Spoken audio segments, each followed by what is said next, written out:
Bonjour les amis, alors ma tête en ce début de vidéo, eh bien c'est tout simplement pour vous faire une petite présentation de certains produits qu'on vient de recevoir à nouveau à l'atelier de la vigne et qui pourraient vous intéresser. Donc avant de lancer la vidéo, eh bien je vous propose de découvrir très rapidement ces produits qui sont là devant moi et que vous allez découvrir en même temps que moi. Alors en même temps que moi, j'exagère un petit peu parce que quand même j'avais eu les protos, donc je sais comment ça fonctionne et puis on a déjà vu ce type de produit à l'atelier. Simplement, il y a des nouvelles séries. Alors d'abord, vous prévenir qu'il y a une nouvelle série de Pipe Race qui est arrivée. Les voici, les voilà. Et ces nouvelles Pipe Race donc sont des pipes améliorées au niveau de l'admission et au niveau de l'échappement.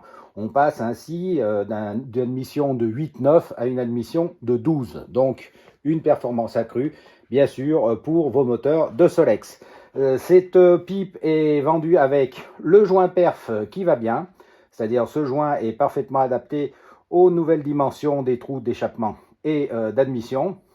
Je vous montre ça. Voilà. Et puis, on a également pensé à vous fournir un petit boulon BTR, enfin 6 pans, qui va venir se mettre là derrière la tubulure d'admission et qui peut se serrer ainsi avec une clé à tête boule. Comme ça, c'est beaucoup plus facile d'avoir un bon serrage de cette pipe avec cette vis là derrière la tubulure d'admission où il n'y a pas beaucoup de place, tout simplement parce que la tubulure est plus large. On est obligé de le faire. Et de là, vous pouvez remettre donc votre écrou, votre boulon tout à fait normal. Il n'y a pas de problème particulier. Alors, pour revenir à cette pipe, on me demande souvent quand est-ce qu'il faut l'utiliser. Alors, il faut l'utiliser, bien sûr, le plus souvent, autant que vous pouvez, avec des cylindres 39,5 avec des admissions élargies. Tout simplement parce que la pipe est faite pour ce genre de cylindre. Si vous utilisez un cylindre ordinaire, bon, eh bien, vous allez vite comprendre qu'avec les dimensions de l'admission, de l'échappement et de l'admission d'un cylindre ordinaire, encore là c'est un cylindre plus ancien, c'est un 1700, bon, et bien vous voyez que les trous sont vachement plus petits sur les cylindres origine. Donc bien sûr, si vous mettez une pipe sur ce genre de cylindre-là, ça ne va pas apporter grand-chose. Donc quand vous faites ça, eh bien c'est un kit, entre guillemets, comme on dit pour les mobylettes, c'est un kit admission, et puis il faut penser aussi à changer le cylindre pour que vous soyez pleinement satisfait de la performance de ces pipes. Voilà, ça fait longtemps qu'on les attendait, ces pipes, eh bien elles sont arrivées et elles sont disponibles à la boutique. Je vous mets le lien en bas dans la description. Autre chose qui est arrivée, c'est une nouvelle série. Je les mets ici, je pense que vous le voyez. Hop, je vais décaler un petit peu la caméra, pardon pour le bruit. C'est une nouvelle série donc de culasses haute performance qui à présent se monte sur plusieurs types de Solex. Alors cette culasse là, c'est la culasse haute performance qui se monte bien sûr avec le levier de relevage adapté. Donc ça va sur tous les Solex qui ont un levier de relevage de ce type là, c'est-à-dire à peu près du 2002, voire le 1400, le 1700, jusqu'au au 3008. Alors bien sûr, il y a des gens qui avaient aussi d'autres types de Solex, dont les 5000. Et donc pour les 5000, eh bien, comme la bougie est centrée, bref, que tout est un peu pas comme sur une culasse d'origine, eh bien, on a mis en place une platine qui est faite spécialement pour s'adapter à ces culasses haute compression et qui permet donc de monter ces culasses aussi sur les 5000. Là aussi, la culasse donc à relevage, levier de relevage et pour 5000 sont disponibles sur la boutique. Je vous mets les liens en description. Et enfin, le dernier produit qui est arrivé, c'est ce que j'appelle la culasse Super Sport. Voilà.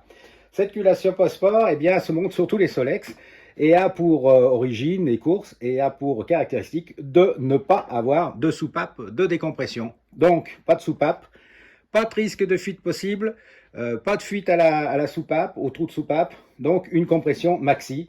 Et cette soupape est également commercialisée à présent à la boutique de l'atelier de la vigne. Donc, vous pouvez également avoir le lien en description. Une culasse donc Super Sport, c'est le summum qu'on peut avoir dans les culasses haute compression, donc à l'atelier de la vigne. Voilà pour ça.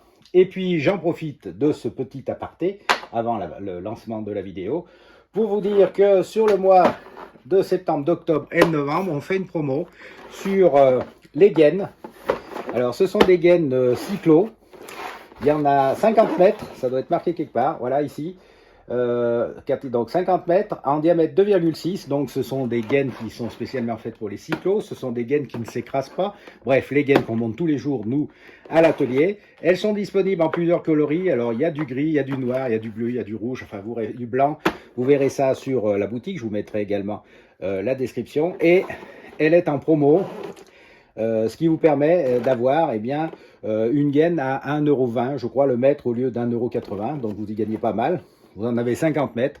Donc je pense que c'est une promo qui peut intéresser les clubs, les professionnels, et puis aussi, bien sûr, tous les gros restaurateurs qui ont besoin de gaines pour remonter ou pour faire leur cyclo durant l'hiver. Voilà, alors n'hésitez pas, c'est en promo. Je fais une petite pub là-dessus. C'est tout disponible à l'atelier de la vigne. Merci et bonne vidéo. Bonjour les amis, nouvelle vidéo de l'atelier de la vigne aujourd'hui avec un tas de meubles et de Solex, vous voyez, à terminer, à tester ou à rendre à leur propriétaire. Ça en fait pas mal à l'extérieur. Et puis le projet pour la journée ou au moins la semaine, vous l'avez compris, la table d'opération est mise. Il y a un bout de cadre dessus, comme d'habitude la poutre centrale. Et cette poutre centrale, eh bien, c'est une poutre de 1700. Que je dois entièrement restaurer donc pour un client. Donc bien sûr, tout a été refait, hein, les peintures, les liserés, les chromes, la visserie.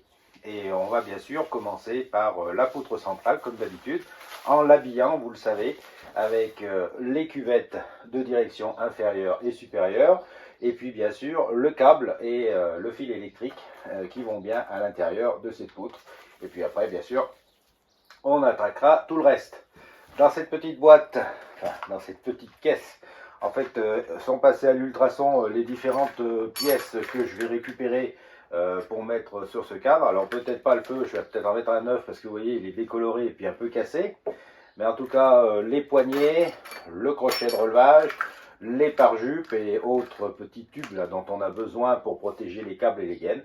Donc on va avoir tout ça, on va les microbiller, on va les polir, bref, une restauration made in atelier de la vigne. Allez, c'est parti. Alors, vous le savez, on a déjà fait des remontages de cadres de 1700. Vous avez des vidéos là-dessus sur la chaîne. Donc, je vais vous faire grâce du montage pas à pas de ce genre de cadre. Je vais simplement vous prendre, comme d'habitude, au moment, disons, clé du remontage. Et on fait un petit point au fur et à mesure sur ce nouveau projet. Alors, ce nouveau projet sera équipé, lui aussi, après, d'un moteur que l'on va passer en stage 39.5 avec galet métal sur ce moteur. On laissera bien sûr la pipe d'origine pour le laisser en configuration vitesse 1700, mais par contre, bien sûr, la puissance par lui-même du moteur sera un petit peu supérieure, ce qui permettra d'être beaucoup plus coupleux et agréable à conduire. Voilà, ceci étant dit, à cette blabla des résultats, on passe au montage de cette poutre centrale. Voilà, nous y sommes, donc habillage de la poutre, avec le fil électrique double pour l'éclairage arrière, vous savez, à cause de l'époxy, la gaine de frein, 110 cm pour l'arrière, et puis bien sûr le montage du passe de la gaine ici, de la cuvette inférieure et de la cuvette supérieure. À présent, le plus simple, c'est de monter la fourche avant, donc avec les roulements de direction. Alors pour les roulements de direction, il y a deux écoles. Alors sur les anciens Solex, c'était un ensemble de billes que vous pouvez bien sûr récupérer et remettre. Vous mettez de la graisse, puis après bien sûr vous remettez les billes avec le même nombre en haut et en bas, ce que vous avez récupéré en fait. Et puis vous réenfilez le tube de direction, ça marche très bien, il n'y a pas de souci. Pendant des années, ça a fonctionné comme ça. Ou alors l'autre solution, si par malheur, lorsque vous avez démonté le Solex, vous avez perdu des billes, alors ne les remontez pas si vous ne les avez pas toutes, parce qu'il va y avoir bien sûr un petit jeu dans la direction. Mais pas de panique non plus, parce que vous pouvez aisément remplacer ces billes séparées par des cages de direction qui sont vendues actuellement. Et les cages de direction qui font pour les Solex 3008 font pour l'ensemble des cyclomoteurs, en général d'ailleurs, que ce soit Motobécane, Peugeot ou Solex. Et donc vous pouvez mettre ça à la place. Donc voilà, c'est ce qu'on va faire ici. Alors, non pas qu'on ait perdu les billes, mais on va remettre ça à neuf. Donc eh bien, on repart sur des cages de direction avec des billes neuves. Quand vous montez votre cage de direction, je crois que je vous l'ai dit à de nombreuses reprises, mais je le répète, sur une cage de direction, il y a deux faces, une face bille et une face que j'appellerais plate. La face plate, on va y arriver, la face plate des chaussettes sèches de l'archiduchesse, eh bien la face plate va toujours du côté du cadre. C'est-à-dire qu'en haut, vous allez la monter comme ça, et en bas, vous allez la monter comme ça. Et en fait, les billes, elles, vont rouler sur les cuvettes de direction. Voilà, donc voilà ce que je voulais vous dire. Et puis, dernier point, alors il y en a pas mal d'entre vous qui m'ont demandé comment je faisais les liserés, si c'était des autocollants. Alors, pas du tout. Je ne mets pas les autocollants parce que c'est pas beau et ça tient pas bien. Je trace donc les liserés à la peinture. Alors, uniquement à la peinture à liseré. C'est une peinture qui est un peu visqueuse et qui tient très bien sur les fonds comme l'époxy par exemple. Donc il ne faut pas trembler bien sûr. On peut s'aider, vous en avez sur la boutique de l'atelier de la vigne, de petits marquages, c'est-à-dire des scotch qui cachent en fait. Hein. Donc vous n'avez que la partie ici que vous avez à peindre. Donc utilisez de la peinture à filet, ça c'est important. N'utilisez pas de feutre, n'utilisez pas de feutre style indélébile non plus parce que ça l'est pas en fait. Dès que vous allez mettre un peu d'essence dessus, vous allez frotter un peu avec un polish, et ben ce feutre ça part. Donc moi je vous conseille donc les caches éventuellement hein, si vous voulez le faire propre, et puis de la peinture à filet fait pour. Alors une fois que la peinture à filet est posée, vous la laissez sécher assez longtemps pour qu'elle durcisse bien à cœur. Une fois qu'elle est durcie à cœur, pour l'enlever, disons qu'il faut déjà gratter. Hein. Il faut gratter pour la faire sauter. Et puis il faut vraiment passer de l'acétone pour la décaper. Donc c'est l'idéal.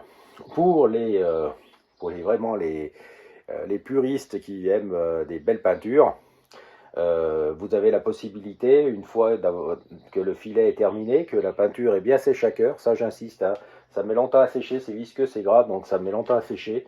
Laissez une bonne semaine avant de la toucher. Vous pouvez bien sûr revernir par-dessus, comme ça vous avez une protection des filets absolument totale. Alors moi sur l'époxy, je ne revernis pas par-dessus pour plusieurs raisons.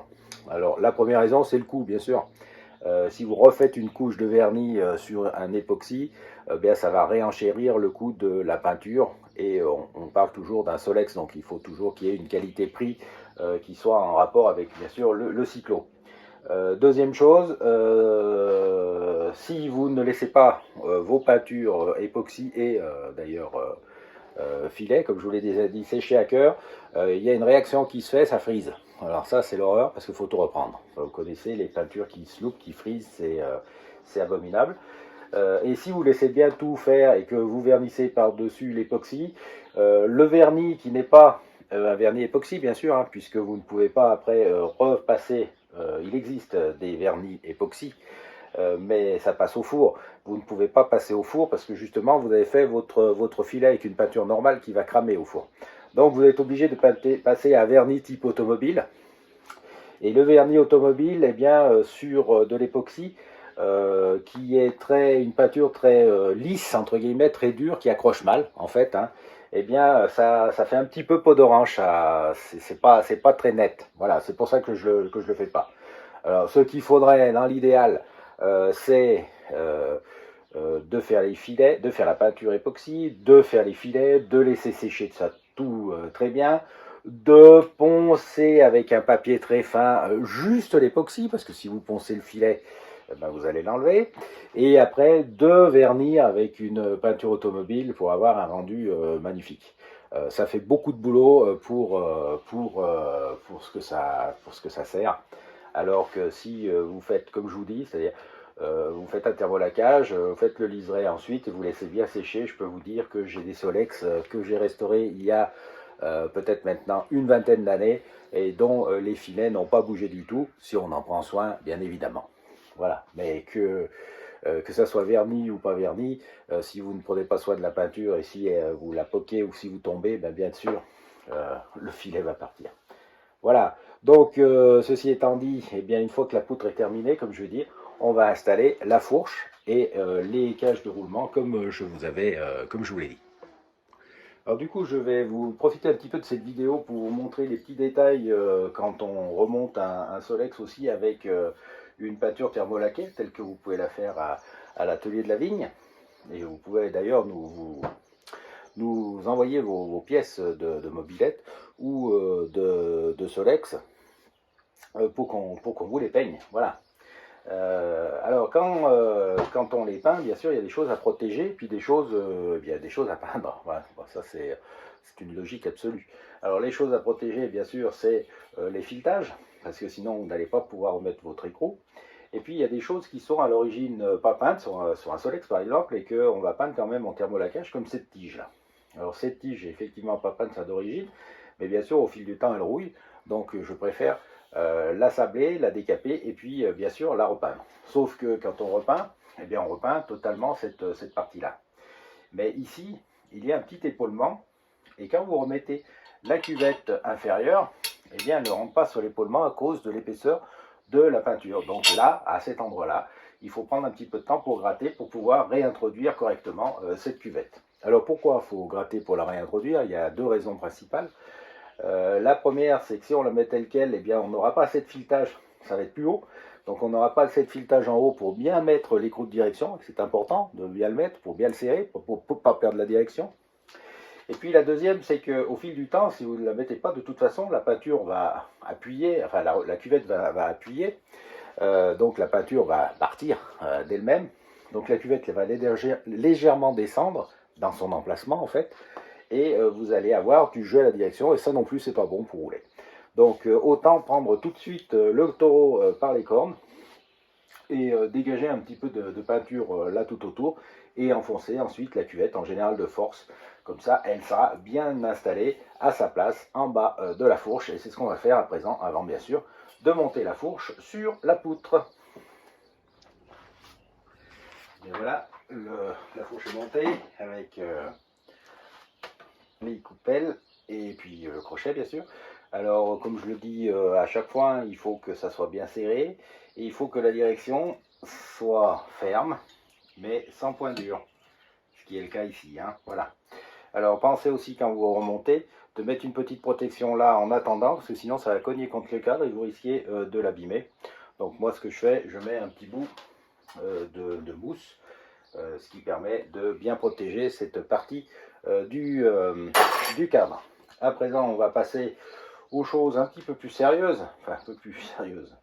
C'était déjà sérieux ça, mais disons un petit peu plus difficile pour moi en tout cas je trouve, c'est le montage donc du pédalier, parce que vous savez sur les 1700 c'est un petit puzzle à ce niveau là, mais on va faire ça dans les règles et ceci tout de suite. Un peu de nettoyage des outils avec la graisse, tout ça. On va ranger les pièces qui ne servent à rien et puis on va se mettre bien à plat pour attaquer la partie pédalier.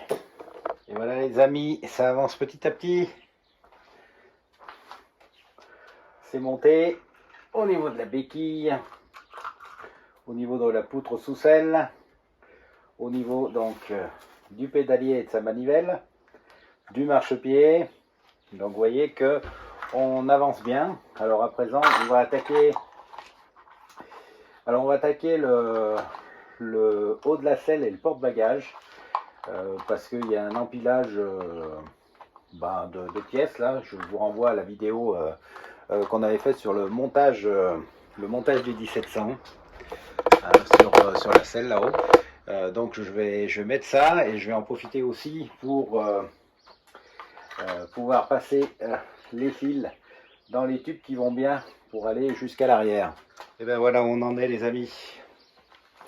On a posé le garde-boue arrière, le frein, enfin une partie du mécanisme de frein, tube de selle avec ses éléments, alors pas encore serré. Et puis on a également mis le guidon, comme vous pouvez le voir, et la poignée gauche, le frein arrière.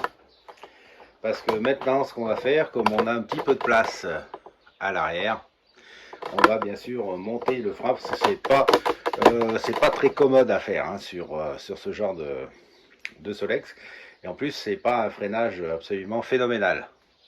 Une fois que ça sera fait, eh ben, on va pouvoir mettre par dessus tout à la fois le porte-bagages, le feu et la selle, et puis on attaquera le final, c'est-à-dire le garde-boue avant, la bavette, etc. Bon, en attendant, on va s'attaquer à ce frein arrière. On revient sur notre Solex. Alors comme vous pouvez le voir, j'ai mis la selle, la couverture de selle qui va bien, je trouve qui va bien pour ce genre de Solex. Donc je les mets uniquement sur les Solex que je restaure entièrement parce que j'en ai peu, mais c'est de très bonne facture. J'ai installé donc le garde-boue arrière, le porte-plaque, le support de feu, le porte-bagages, tous les longerons, et à présent bien sûr tout est serré, donc puisque le cadre est bien monté. J'ai également mis la boîte à outils et ses outils, la pompe, et je vais passer maintenant au montage, tout simplement du frein avant et puis du garde-boue, et puis de la poignée là-haut de frein avant naturellement. Voilà. Après je le pends au porte-moto, le Solex pas moi, hein. Et puis je vais installer donc les roues, les patins de frein, et ça sera enfin un Solex sur 6 roues prêt à recevoir son moteur qui se fera bien sûr ultérieurement, parce que j'ai 4 ou 5 moteurs, même beaucoup plus, parce qu'il y en a encore dans des cartons là-bas. Donc j'ai peut-être une dizaine de moteurs de Solex à faire, donc je ferai une petite série. Quand on fait une série, c'est plus facile parce que on a le coup de main entre guillemets pour les monter de plus en plus vite. Voilà pour cette première partie. Je vais donc finir, je vais justement finir la première partie sur la table d'opération avant de passer sur le lève-moto. Montage sur le lève-moto, montage des roues arrière, avant. On s'assure que ça roule bien, parce que c'est avant tout un vélo, hein, un Solex, je le répète à chaque fois. Là, qu'est-ce qu'il me reste à faire? Eh bien, je vais installer les patins arrière pour voir si ça fonctionne à peu près. Je vais mettre la manette de décompresseur, les 2 pédales, et puis installer les pare-jupes. Le reste ne pourra se faire que lorsque j'aurai reçu le phare, là parce que c'est un petit capot de 1700, un peu spécifique avec un entourage de feu, et puis voilà, le reste peut attendre au niveau du moteur. En tout cas la partie cycle est quasiment terminée. Et bien voilà les amis, fin de la partie cycle de 1700, les roues, les freins, les pédales, la chaîne, etc., poignée, tout est mis, manette de décompression, voilà, tout est ok. Donc maintenant on va le mettre dans un coin en attendant donc de peaufiner son moteur, et on va faire une autre partie cycle de Solex encore, partie cycle d'un blanc, là aussi pour terminer la série des 5 ou 6 Solex là que je devais réaliser. Et puis après on va passer donc au moteur. Le voici au sol. Je vais prendre quelques photos pour le propriétaire, pour qu'il voie où en est son projet. S'il veut faire des modifications, c'est le moment. Et puis je vais vous dire que je vais arrêter là hein, pour la journée, parce que ça fait pas mal de taf quand même de remonter tout ça. Et tout ça soit aussi le plus possible fonctionnel.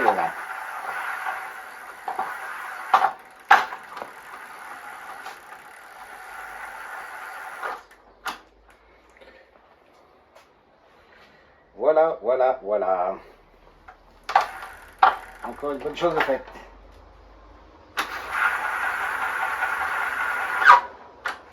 Ça freine bien. Un peu le guidon tordu, mais c'est normal. Alors, on va mettre en place et puis de toute façon on fixera tout ça à la fin. Donc qu'est-ce qu'on va faire là? C'est un essai routier.